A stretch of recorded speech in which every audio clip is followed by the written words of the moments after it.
Muy buenas noches. Hay dos temas que están afectando en materia preocupante la seguridad del país. La extorsión, que se generaliza, y el paro camionero, que está degenerando en disturbios. Nuestro invitado es el señor general Rodolfo Palomino, director nacional de la policía. Hizo hoy dos conferencias de prensa. La primera en la mañana para anunciar medidas frente a la extorsión. La segunda tarde con los ministros de Agricultura, Interior, Justicia, Transporte, Defensor del Pueblo, usted mismo, sobre el paro camionero. La extorsión, ministro, general, ¿cómo anunció usted que se va a combatir? Señor presidente, ha mostrado, digamos, en todo este escenario donde la figura es el presidente en las regiones, una gran preocupación frente a este que podríamos denominar un clamor ciudadano por la seguridad. Sí. Si bien es cierto que hemos podido, digamos, ver con especial regocijo la disminución en la criminalidad, especialmente representada en homicidios, lesiones personales, accidentes, hurtos, no es menos cierto que ya preocupa de manera sensible los cuadros de la extorsión. Lo que vimos hace un poco más de 10 días en Córdoba, en Montería, donde nos decían, entre otras cosas, que aquellas obras civiles, construcción de puentes, colegios, establecimientos oficiales, estaban siendo afectadas precisamente por la extorsión, personas muy probablemente pertenecientes a esta banda criminal del clan de los Úsuga, delincuencia común, como nos denunciaban en Magangué, extorsionando a los mismos mototaxistas. Pues esto ha hecho que el gobierno nacional exija de nosotros un mayor esfuerzo en ánimo precisamente a poder lograr cada día mejores resultados contra este fenómeno delictivo, que si uno lo mira de manera objetiva, tiene distintos orígenes. En algunas oportunidades uno encuentra una expresión que resulta ser casi que habitual, es que están extorsionando desde las cárceles. Pues tenemos que ser mucho más efectivos en el control de las cárceles. Pero sí es así. En oportunidades es así, Sí. Y por eso es que en muchas ocasiones tenemos que estar haciendo unos traslados de internos, intervenciones en las cárceles, incautar teléfonos celulares, SIM-card, incluso verificar que estos sistemas de bloqueo que hay en las cárceles estén actuando de manera perfecta, porque estamos encontrando que en ocasiones se degrada la efectividad de este mismo sistema, este mismo mecanismo, llamémoslo así, de pronto por presencia de manos criminales también. Entonces esto ha hecho que rediseñemos una estrategia contra la extorsión, pero a partir del llamado que le estamos haciendo a la comunidad para que nos denuncien. No hay un delito en donde se pueda tener más éxito cuando hay denuncia que en los casos de extorsión, porque podemos hoy tener la capacidad, así como hemos podido hace 3 días, en Mesetas Meta, capturar al jefe de finanzas de Frente 40 de la FARC, sobre quien había más de 30 denuncias por extorsión. Igualmente podemos llegar a aquella persona que en ocasiones manda a otro, manda a una mujer, manda a un niño a que recoja una extorsión, o sencillamente dan un número de cuenta o un nombre de una persona para que a través de estas oficinas de giro se le consigne una cifra determinada de dinero como pago de esa extorsión. Podemos llegar al delincuente como hemos llegado tantas veces cuando hay una denuncia, y eso es lo que queremos en principio fomentar. Pero entonces, general, ¿qué debe hacer una persona, un ejecutivo o cualquier ciudadano cuando tenga una amenaza de extorsión? Frente a cualquier llamada, así parezca, digamos, una extorsión de una cifra importante de dinero por la cuantía, o parezca algo medianamente casi que inocuo, porque hay extorsiones en el país donde estamos viendo unas cuotas casi que gota a gota de 2, 5, 10 mil pesos. Sí. De inmediato, cualquiera que sea la cantidad, cualquiera que sea la procedencia, llamar al 165. Esta es la línea directa del Gaula, que hoy tiene una cobertura nacional desde cualquier parte del país, desde cualquier teléfono. ¿Y qué riesgo corre la persona que llame? Yo diría, doctor Yami, que ninguno, pero es muy importante esto que usted está señalando, cuál es el nivel de riesgo.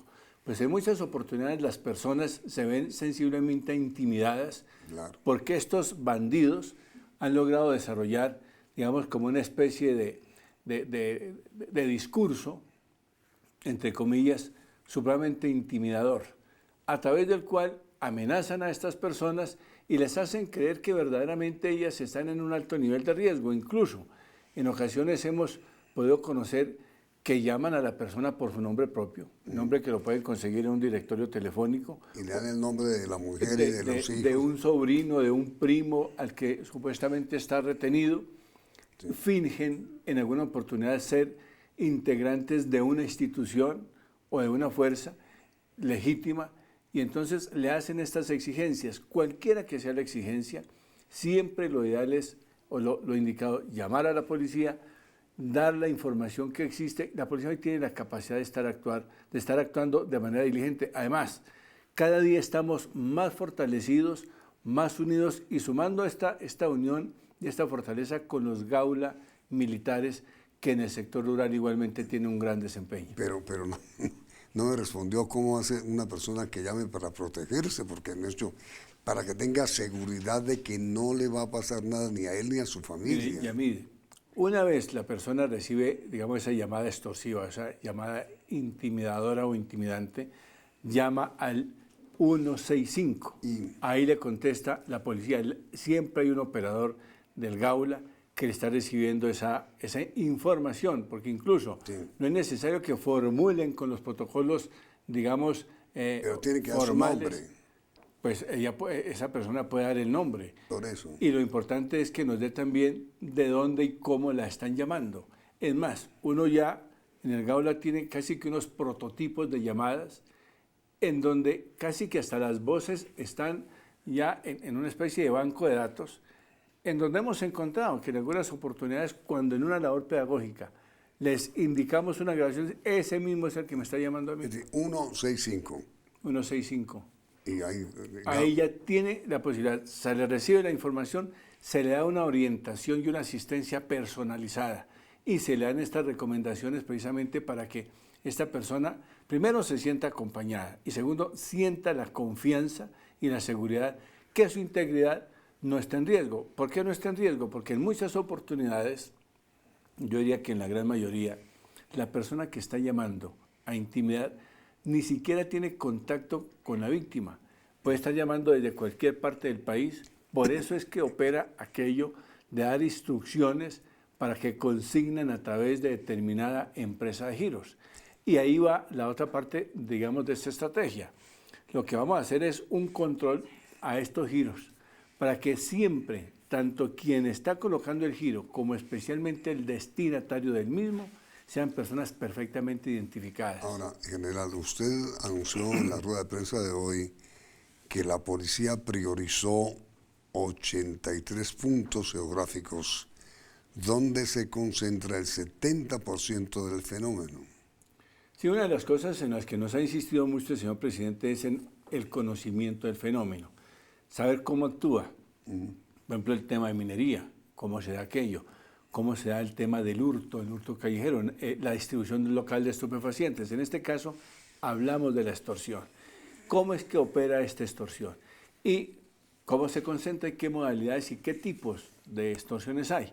Y hemos llegado a la conclusión que en 82 puntos, ciudades y pueblos, se concentra, o sectores, el 70% de estas extorsiones. En ello encontramos que hay 13 ciudades capitales, y hay algunas ciudades que sin ser capitales de departamento, sí, digamos, se presenta este delito como fenómeno.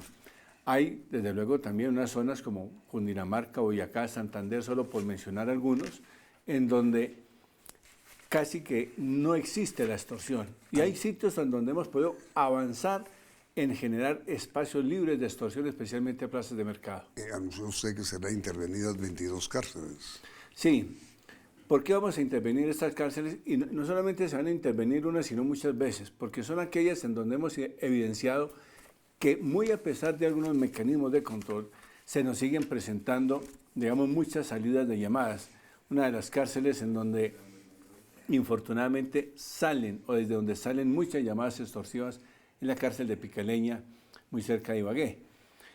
A esta cárcel muy seguramente no solo vamos a hacer intervenciones significadas estas en requisas, en verificaciones, sino en controles para que ese aspecto de control técnico para controlar o para impedir llamadas esté siempre en la línea que debe estar y no vaya a ser objeto de manipulaciones indebidas para hacer, digamos, laxa o fácil esas llamadas que están saliendo de manera subrepticia desde el centro carcelario. Ahora, general, anunció usted esta tarde con varios de los ministros del despacho las medidas que se van a tomar para enfrentar el paro camionero. El tema, inmediatamente después de unos mensajes comerciales.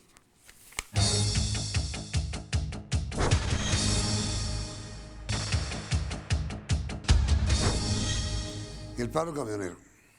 Bueno, nosotros estamos frente al 22º día de protesta de un sector camionero. Aquí hay que señalar una cosa. Nosotros, la Policía Nacional, está protegiendo un derecho, como protege todos los derechos. Y hay un derecho a la protesta que incluso la misma policía ha venido acompañando, pasando revista de aquellos lugares donde están concentrados los vehículos y las personas para que no van a tener daño o afectación allí. Lo que hemos encontrado, que lamentablemente uno de los comportamientos que es a todas luces inaceptable, aquellas personas que por la razón que tengan, porque esto es un país de libertad, quien quiera desarrollar y, digamos, ejercer su legítimo derecho al trabajo y el derecho a la movilidad, lo tiene que hacer. A nadie se le tiene por qué forzar a que venga, quédese aquí o vaya, guarde el carro o usted no lleve los alimentos que a lo mejor son suyos también de un lugar a otro. Allí se nos han presentado algunas dificultades y hemos visto que nos han atacado a los conductores y a los vehículos. Han habido actos en donde podemos señalar que estas agresiones no solamente nos han causado lesiones a conductores, sino que en el Valle del Cauca murió un conductor. Ahí han habido ya en este momento 36 capturas, las últimas, digamos, al mediodía en el Playón y esta mañana en Boyacá, en donde encontramos que a bordo de un vehículo iban 5 personas regando tachuelas y unos elementos con los cuales inmovilizan o le causan daño a cualquier vehículo. Eso es inaceptable, eso no lo podemos concebir. Y hemos estado observando cómo en algunas oportunidades se mamparan, se atrincheran en la oscuridad desde donde lanzan estos objetos. ¿Qué ha venido haciendo la policía? No solamente garantizar este legítimo derecho a la protesta, sino también acompañar mediante caravanas, que en este momento ya son más de 300, donde hemos podido llevar algo más de 8.000 vehículos que han permitido, digamos, lo que es un legítimo derecho para todos los colombianos, trabajar y abastecer supermercados, tiendas y plazas de mercado. Es decir, es una especie de militarización la que habrá. Vamos a hacer un reforzamiento a estos ejes viales, así como hay el acompañamiento por parte de la policía. El señor presidente y el señor ministro de la Defensa han dispuesto y ya hemos concertado con el Comando General de las Fuerzas Militares y con el Comando de Ejército la presencia militar en 42, 47 sitios desde donde nosotros hemos identificado podría haber algún escenario de riesgo o cierta vulnerabilidad. Y vamos a seguir, ojalá, capturando a aquellas personas que quieren perturbar el legítimo derecho a la protesta, a la movilidad y al trabajo.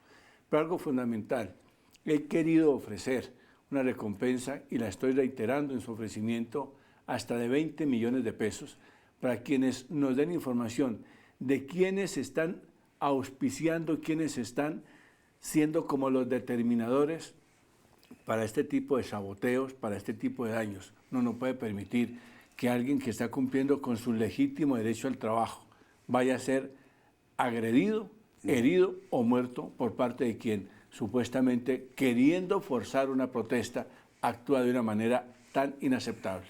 Y el anuncio general en el sentido de que todo vehículo que obstaculice el tránsito libre de otro podría ser retenido y hasta rematado.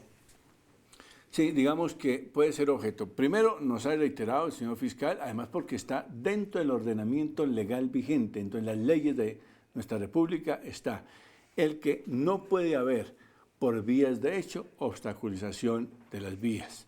Que frente a esa situación, si hay elementos, en este caso vehículos, que se estén utilizando indebidamente para perturbar un derecho, estos vehículos deben ser retenidos y puestos, en este caso, no solamente a disposición de tránsito por una infracción de tránsito, sino a la Fiscalía por una infracción penal. La Fiscalía ha sido muy clara en señalar, un vehículo en estas condiciones puede ser objeto de comiso y posteriormente objeto de extinción de dominio. Eso no sería deseable para ningún conductor y yo pienso que quienes están participando en la protesta deben entender que sus bienes igualmente los tienen que ayudar a proteger, como lo hemos venido haciendo y como estamos haciendo precisamente al contribuir a proteger estas caravanas. No vamos en contra de la protesta legítima, la amparamos. Lo que no se puede permitir es que en el ejercicio de un derecho se vaya a avasallar, a desconocer o a impedir el ejercicio de otro derecho. Señor General Palomino, Director Nacional de la Policía, muchísimas gracias.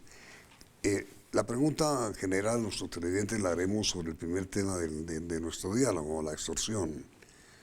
¿Usted o ustedes han sido víctimas de un intento de extorsión o conocen a alguien que lo haya sido? ¿Sí o no? Respuestas al final de la emisión. Muchas gracias. Muchas gracias, doctor. Miren las noticias del día, emisión nacional de CMI.